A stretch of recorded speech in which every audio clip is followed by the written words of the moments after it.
ৰাস্তাৰ কাষতে মই এখন ফাষ্টফুডৰ দোকান মই মা ভণ্টিৰ লগত মই দিছিলোঁ। আৰু যিহেতু মা দেউতাৰ চাকৰিয়াল নহয়, তেওঁলোকে ঘৰুৱা কাম কাজ কৰে, দেউতাটো দিন হাজিৰা কৰে, আচলতে মা তাঁত বয় কিবা কৰে। মই সেইকাৰণে ভাবিলোঁ যে নিজৰ এই প্ৰস্তুতিৰ লগত যাতে সহায় হয় তাৰ বাবে এখন মই ফাষ্টফুডৰ দোকান দিছিলোঁ।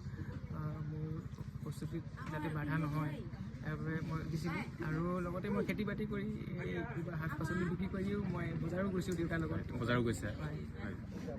কি ক'বা উঠি অহা প্ৰজন্মৰ কাৰণে? মই এইটোৱে ক'ম যে সকলোৱে চেষ্টা কৰক।